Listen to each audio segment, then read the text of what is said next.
primeira vez na casa? Já vamos começar a fechar os nossos olhos,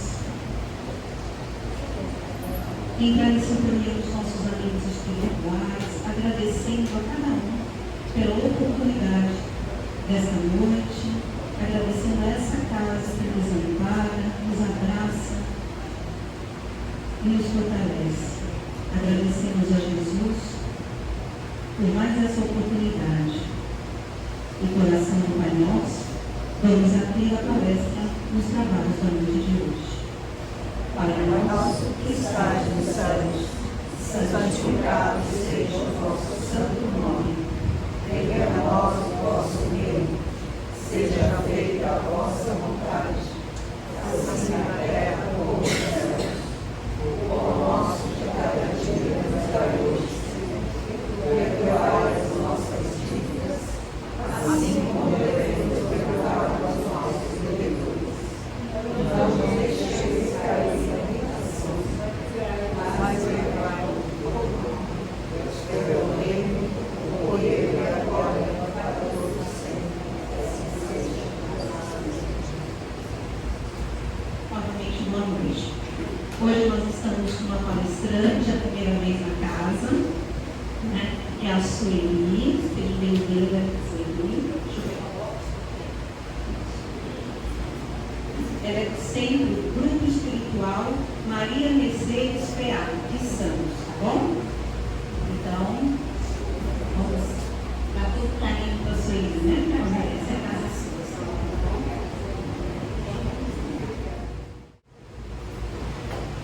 Muita alegria, né, que eu recebi o convite para estar aqui.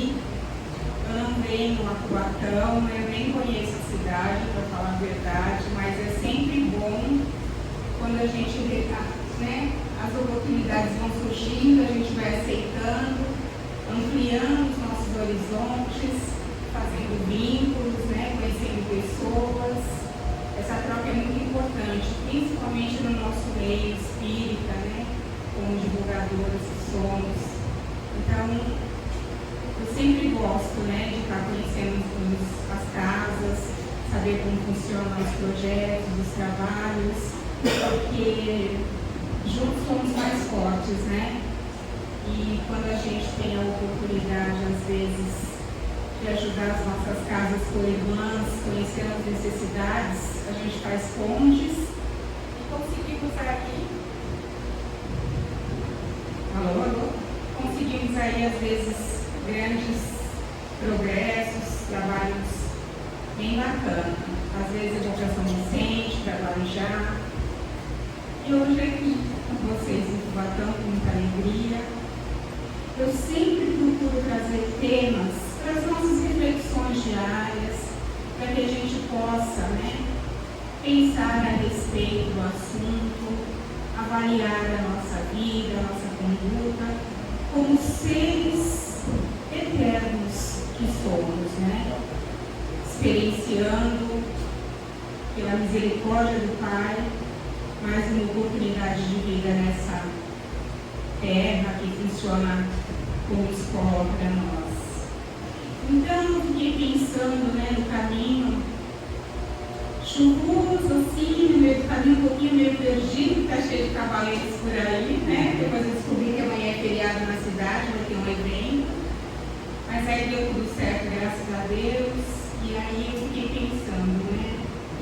O que é que a gente precisa estar bem alicerciado na nossa vida cristã, para que a gente possa ter coragem, boa vontade, força para lidar com as vicissitudes das nossas vidas, né? E que às vezes, nos momentos mais delicados, quando estamos mais vulneráveis, ela balança ou até nos falta. É a fé. A fé tem uma definição que eu acho bacana, eu acho bem forte, né? Assim, eu acho profunda, na verdade, que fala que a fé, né, é o encontro daquilo que o nosso espírito considera como verdadeiro. É a adesão a absoluta do que o Espírito considera como verdade. Quando a gente encontra essa verdade genuinamente dentro de nós, passamos a ter fé. Assim como nós acreditamos no nosso Mestre Jesus. Logo, temos fé nele. Muitas vezes nos falta essa fé fortalecida pela nossa condição humana ainda de aprendizes, rastejantes até do progresso evolutivo. Isso é muito natural, é compreensível. E nós, espíritas, eu costumo dizer que nós temos o privilégio de crer na imortalidade da alma e nas sucessivas reencarnações como forma de progresso. E isso por si só já nos traz um alento, já nos traz uma compreensão, para que nós, quando formos muitas vezes nos revoltar, desanimar, aí vem aquela vozinha chamada consciência e nos diz: epa, é momentâneo, é passageiro, é uma escola, tem que cumprir essa fase, e com louvor, com boa vontade, sem espraguejar, sem colocar a culpa das nossas deficiências do Criador, que muitas vezes perguntamos aonde Ele está.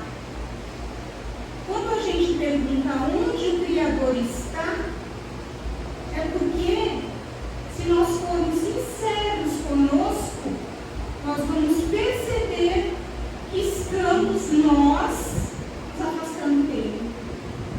Porque Ele está sempre dentro de nós, através da centelha divina. Mas se nós nos afastarmos, nós vamos ter a sensação que estamos à deriva. E não estamos. Nunca, jamais.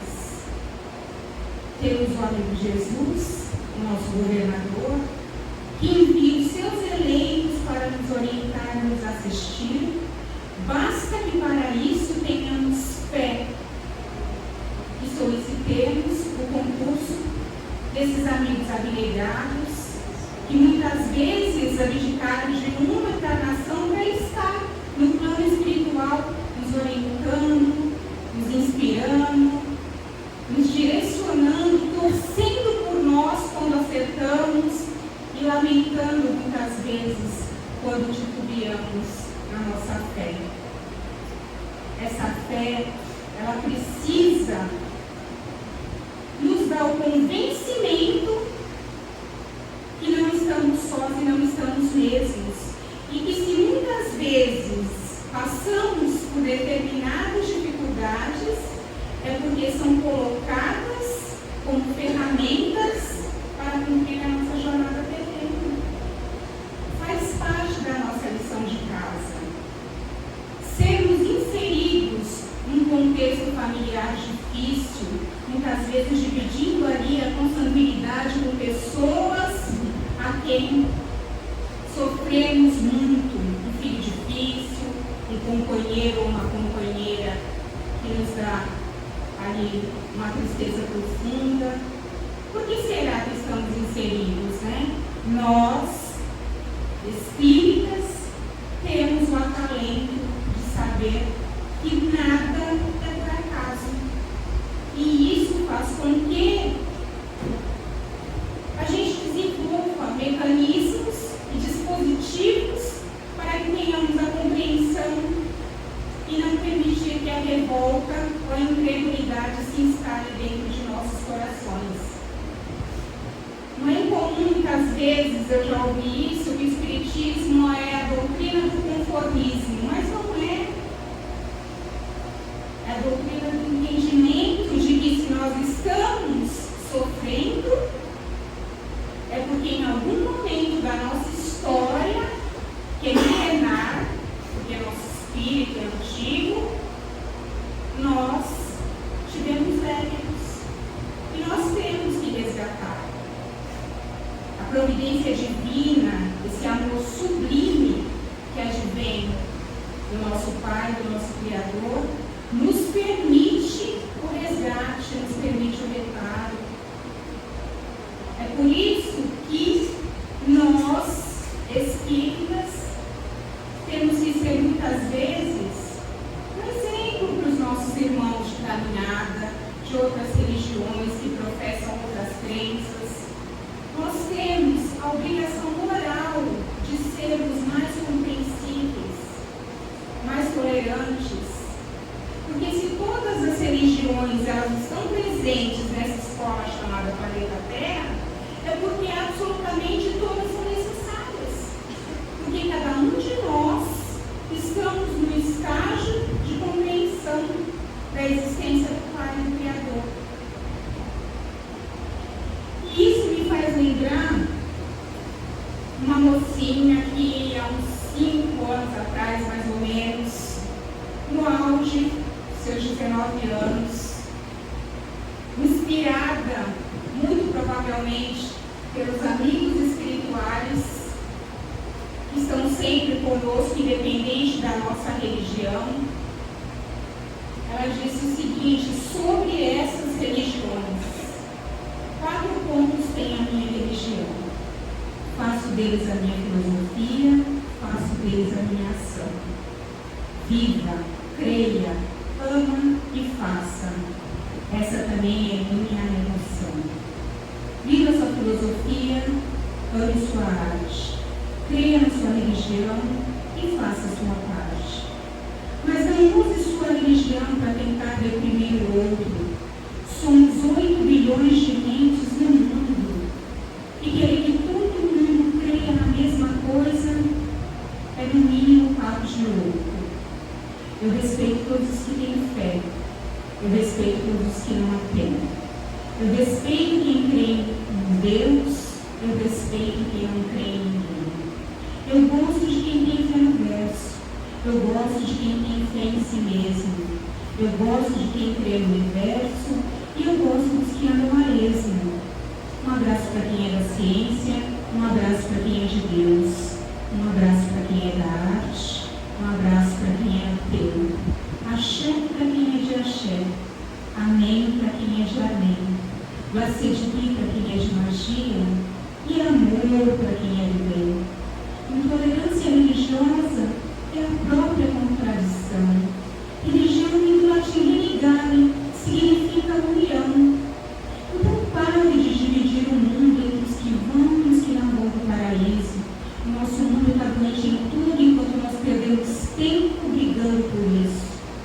Ao invés de dividir as religiões entre as que são do mal e as que são do bem, que tal botar sua ideologia no bolso e ajudar aquele moço que de frio morre na rua, desamparado sem ninguém? Os grandes mestres já disseram que precisamos de união. Então, por que não fazer do respeito também uma religião? E é assim, com o coração leve, com a compreensão que a espiritualidade nos traz, que nós queremos, como forma de caridade, abraçar os nossos irmãos em qualquer que seja a sua religiosidade. Um trechinho aqui do nosso Evangelho segundo o Espiritismo, capítulo 19, que vai falar sobre a fé. É pequenininho. A fé que transporta montanhas, o poder da fé. Quando Jesus veio ao encontro do povo, um homem aproximou-se dele, ajoelhando aos seus pés, e disse: Senhor, tenha piedade do meu filho, que está lunático e sofre, pois seguidamente cai ora no fogo, ora na água. Apresentei meu filho aos seus discípulos, mas eles não puderam curá-lo. Jesus respondeu ao pai do menino, dizendo: Ó raça incrédula e perversa, até quando estarei com vocês? Até quando sofrerei com vocês? Traga o menino até aqui. E Jesus, repreendendo o espírito mau que o acompanhava, fez com que este se afastasse, curando-o no mesmo instante. Então, os discípulos vieram encontrar Jesus em particular e perguntaram: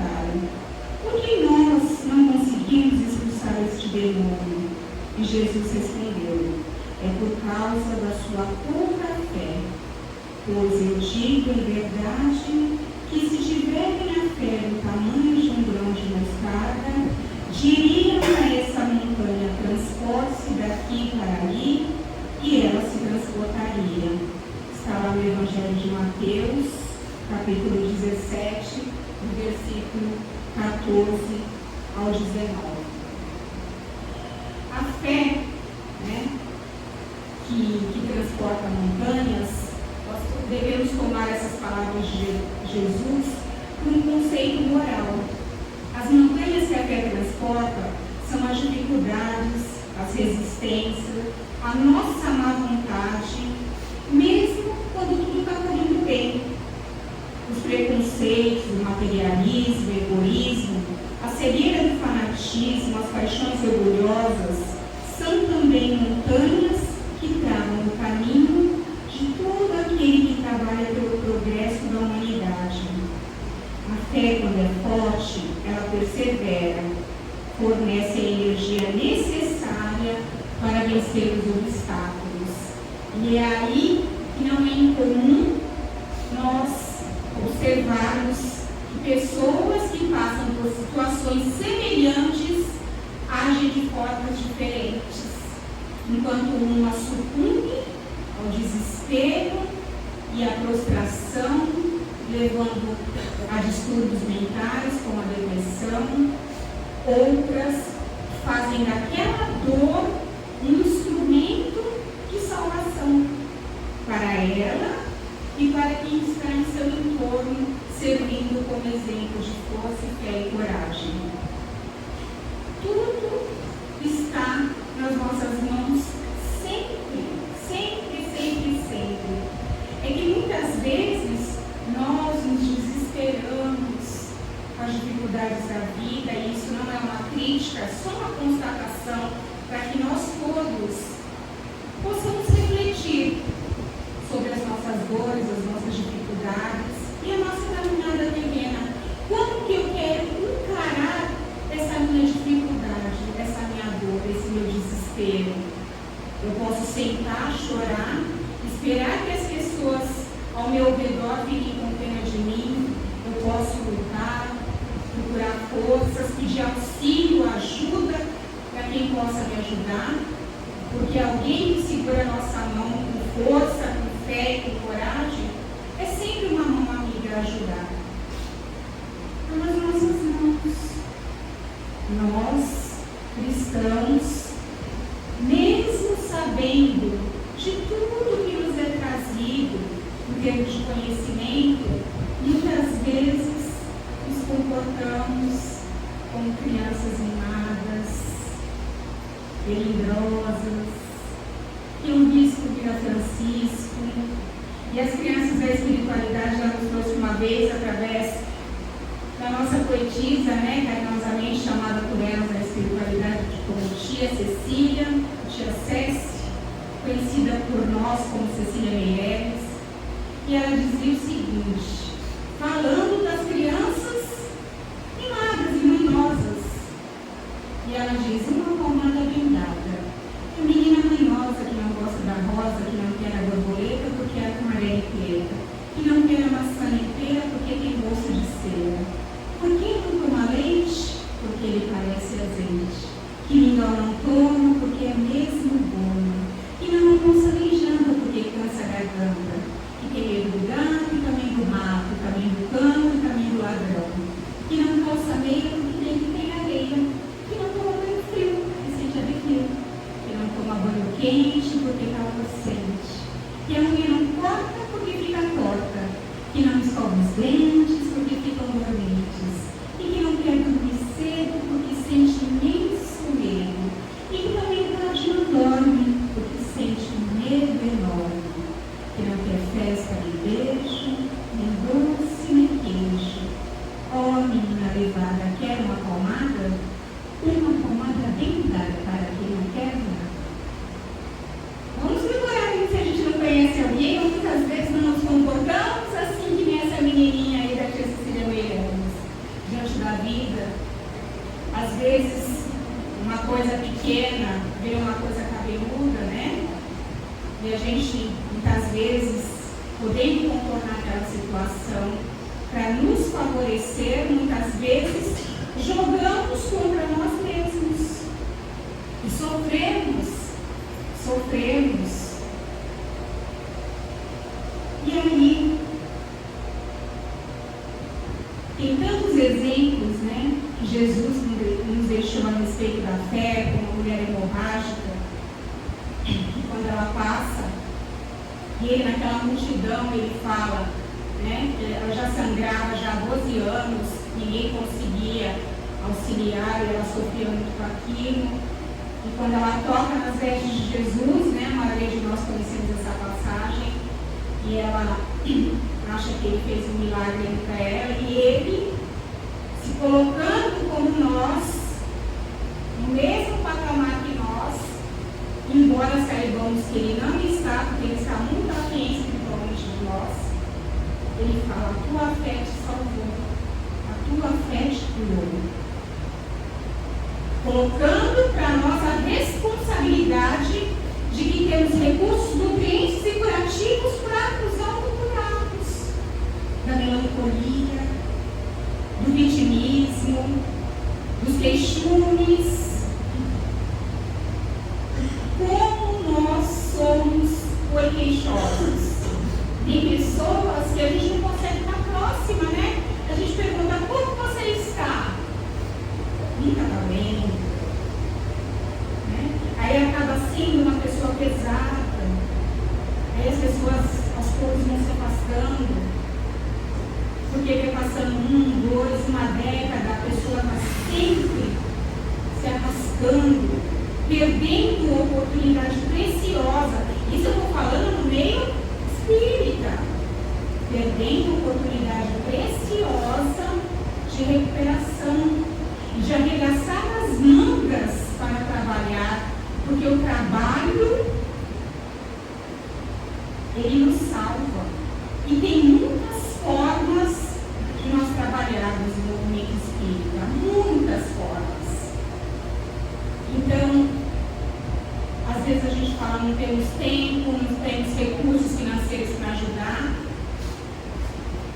Aquele CVV que a gente conhece, outro dia eu estava recrutando pessoas que pudessem doar 2 horas ou 3 do seu tempo para ouvir as pessoas, muitas vezes na iminência de tirar a própria vida. Podemos sempre servir, sempre sermos úteis de alguma forma. Eu lembro que tinha um centro que eu falo que é a extensão da minha casa, né? E tinha um advogado que ele vinha de São Paulo, e ele nunca conseguia chegar a tempo e o portão fechava, porque era escuro. Aí ele chegava de fininho e um dia ele falou para o palestrante: eu quero trabalhar, fazer qualquer coisa. Eu sei que eu não consigo acompanhar o curso, logo eu não vou ter o conteúdo para poder fazer um trabalho na casa, mas eu lavo o banheiro se precisar, mas eu quero trabalhar. Então sempre tem algo que podemos fazer. Sempre. Por menor que nos possa parecer. E quem diz que é menor na caridade é o nosso próprio orgulho, que muitas vezes menospreza as coisas pequenas que estamos nós executamos. É o nosso orgulho falando: ah, olha, fulano faz mais, ou fulano doa mais. Mas aquilo que você está fazendo é importante para a engrenagem rodar. Aquele seu trabalho é importante para que as coisas caminhem de forma ordenada, equilibrada, organizada. Então a gente sempre tem um cantinho que a gente possa oferecer a mão para ajudar. Sempre, sempre, sempre tem. Não podemos nos furtar para depois, na parte espiritual, nós lamentarmos o tempo perdido. Porque não tem coisa pior, né, para nós, recém-desencarnados, vamos falar do movimento espírita, do que despertar na espiritualidade e perceber que tinha um monte de ferramentas ao nosso redor e nós recusamos todas, e elas iam nos auxiliar no nosso progresso. Aí o juiz, que também é chamado consciência, ele vai vir ferrenho para cima de nós. E nós vamos sofrer as angústias das nossas próprias decisões. Percebe como está sempre na nossa mão? O tempo inteiro na nossa mão. Um tempo atrás, eu escutei uma vez um palestrante, eu gosto muito dela, ela é lá de Santos, mas ela também é do Brasil e até do exterior. Ela já esteve em palestras, é escritora, nossa querida Maria Moreno, e uma vez ela disse o seguinte, ela contou uma história mais ou menos assim, ela falou assim, vocês já ouviram a história daquela mulher que tinha acabado de ficar viúva e ela ficou ali, de repente, naquela situação, com 6 crianças, sendo que a mais velha tinha 14 anos, e por aí a gente imagina a idade dos demais. E ela nunca havia trabalhado fora, porque ela era do lar, cuidava dos filhos, o provedor havia falecido, e era uma família muito simples. E o que ela fez? Que ela pôde lançar a mão naquele momento para socorrer aquelas crianças da fome. Foi vender as coisas que ela tinha vindo de casa, e ela começou a vender. Vendeu um móvel, vendeu uma louça, vendeu o que ela podia. Quando de repente ela viu que a casa estava quase sem nada, ela tinha um rádio e ela falou assim, este rádio eu vou manter, porque é através deste rádio que eu, através da música que eu deixo tocar para os meus filhos, eu consigo distraí-los para que eles possam embalar no sono e esquecer por algum momento a comida que nos falta. Então, toda vez que as crianças estavam agitadas, não tinha todas as refeições do dia, ela ligava o radinho, colocava lá as músicas para embalar os filhos adormeciam, e assim ela ia pedindo para Deus para prover um sustento, né, de fé para que ela pudesse continuar naquela situação até que o trabalho aparecesse, algo que pudesse, né, ajudar ela naquele momento com as crianças, para que ela pudesse trabalhar.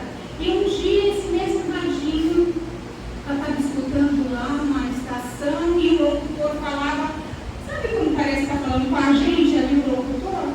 E falou, ei, você que está aí do outro lado, você acredita em Deus? Se você acredita em Deus, liga aqui para a gente, liga para a nossa emissora de rádio e relate o fato que mostra a existência de Deus, que você realmente, né, pode nos dizer um exemplo que Deus existe. E aí ela viu ali, naquela oportunidade, uma forma de mostrar a fé dela. Foi a vizinha, pediu para fazer a ligação, fez a ligação, e aí o locutor, todo animado do outro lado, falava para ela, a senhora ligando para cá, então nos relate um fato que possa convencer os nossos ouvintes da existência de Deus. E ela falou, eu tenho 6 crianças e eu não tenho alimentos para dar para os meus filhos, que estão há 6 dias sem comer. E só Deus poderia nutri-los de forma que eles aguentassem tal situação por tanto tempo. Aí o locutor falou assim, então a senhora crê em Deus? Ela falou, não, Ele existe, porque Ele me dá esse sustento e esse equilíbrio para que eu não tenha um desespero e bote tudo a perder. E aproveitando essa oportunidade que eu estou aqui com o Senhor, eu vou fazer um apelo. Se alguém puder me ajudar com qualquer mantimento, por favor, eu estou com o coração e as minhas portas abertas e necessitando muito.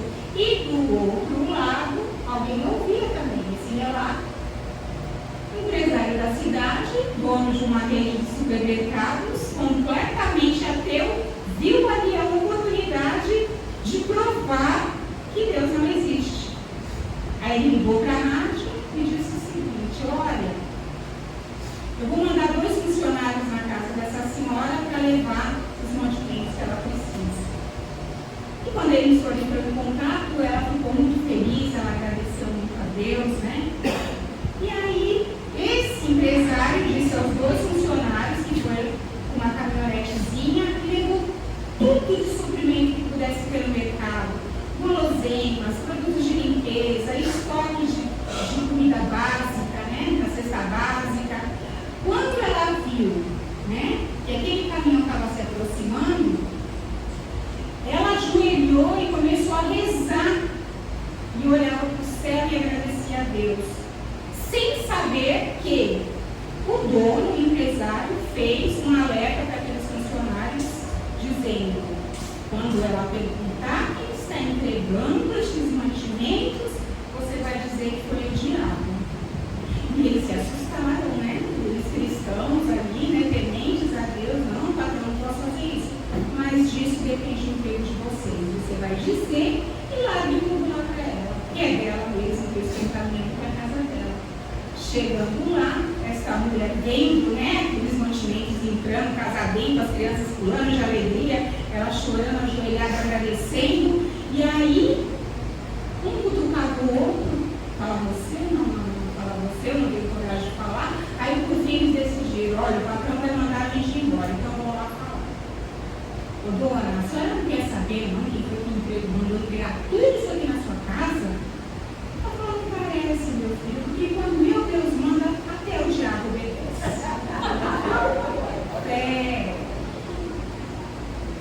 Fé, né? Fé. E olha, eu conto essa história e eu lembro da minha infância. Eu vou falecer de 51 anos. Lembro da minha infância com 2, 3 anos de idade. Meu marido também no Nordeste, eu em São Paulo. Passamos fome também, quase fome, porque sempre a minha mãe, na fé dela, alguém ia lá, estendia a mão, me ajudava e dava uma roupa para calçar, uma roupa para lavar, e ela fazia daqui, dali. E quando a gente se mostra aberto, a ajuda chega. O universo conspira ao nosso favor.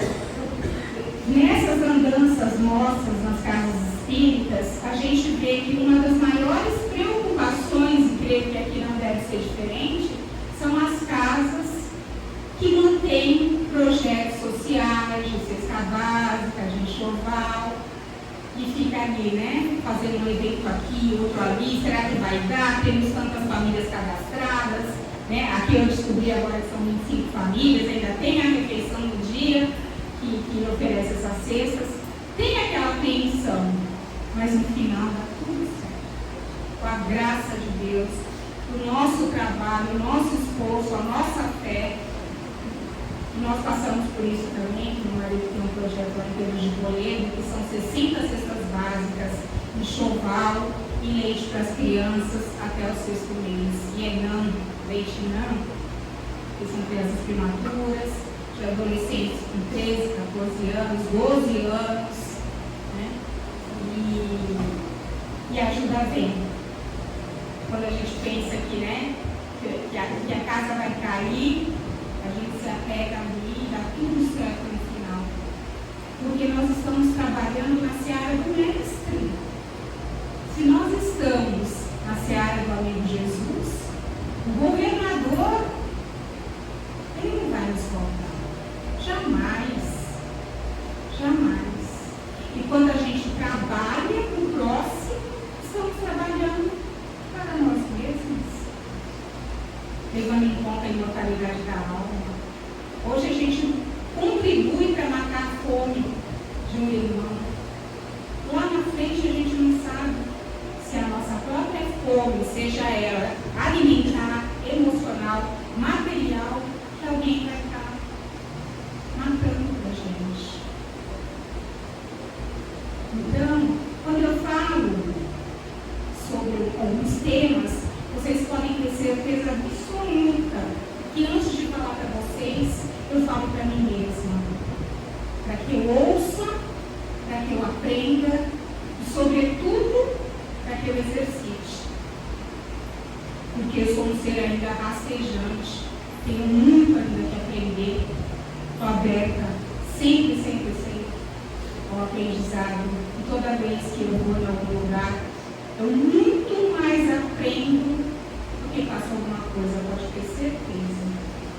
E esses olhinhos aí, carinhosos e atentos de vocês, é minha paga. Vou feliz para casa por esse encontro, por essa oportunidade. E nós temos que ser sempre gratos por absolutamente tudo. Porque se estamos nessa oportunidade terrena, nós temos que ter a consciência dentro de nós que a fila do outro lado está imensa de irmãos querendo essa mesma oportunidade de resgate que estamos tendo agora nesse momento. Quando a gente abre os olhos pela manhã e os nossos pulmões se enchem de ar, o que tem que sair da boca da gente antes de botar o pé fora é obrigada, meu Deus. Pude amanhecer para mais um dia, para mais um desafio, para mais uma oportunidade. E agradecemos-te, Senhor, por isso, pela glória de viver e pela honra de amar. Muito obrigada, Senhor, pelo que nos veste e pelo que nos dá. Muito obrigada pelo pão, pelo ar e pela paz. Muito obrigada pela beleza que os meus olhos veem no altar da natureza. Olhos que fitam o mar, a terra e o mar. Que acompanhando a fagueira que corre ligeira pelo céu de anil e se detém na terra verde, salpicada de flores, em tonalidades mil. Muito obrigada, Senhor, porque eu posso ver o meu amor diante de minha visão. Pelos cegos, formulo uma oração. Eu sei que depois desta vida, na outra vida, eles também enxergarão. Muito obrigada pelos meus ouvidos que me foram dados por Deus. Ouvidos que ouvem o tamborilar da chuva no terreiro, a melodia dos ventos nos ramos do salgueiro, as lágrimas que choram aos olhos do mundo inteiro. Diante de minha faculdade de ouvir, pelos surdos, eu te quero pedir. Eu sei que depois desta dor, no teu reino de amor, eles também ouvirão. Muito obrigada, Senhor, pela minha voz, mas também pela voz que canta, que ensina, que alfabetiza, que canta uma canção e o teu nome profere com sentir emoção. Diante de minha melodia, quero te rogar pelos que sofrem já fazia, pelos que não cantam de noite e nem falam de dia.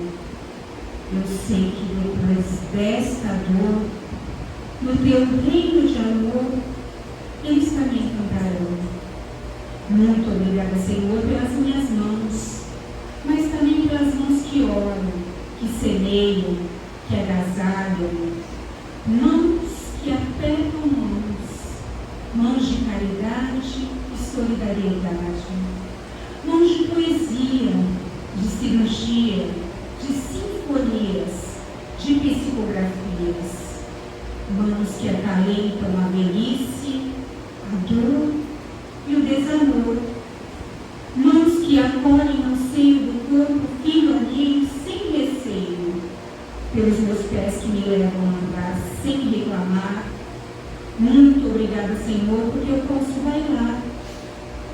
Olho para a terra e vejo amputados, marcados, desesperados, paralisados.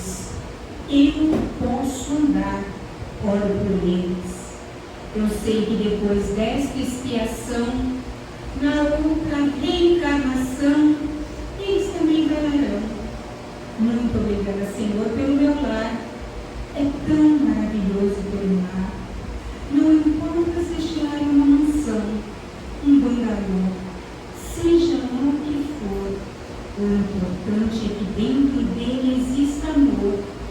O amor de pai, de mãe, de marido e esposa, de filho ou de irmão, de alguém que me estende a mão, me mesmo que seja o amor de um cão, pois é tão triste viver na solidão. Mas se não houver ninguém para me amar, um teto para me acolher, uma cama para me deitar, mesmo assim não reclamarei, nem blasfemarei, simplesmente direi: obrigada, Senhor, porque eu nasci. Obrigada, Senhor, porque eu creio em Ti. Pelo Teu amor, obrigada, Senhor. Obrigada, Jesus.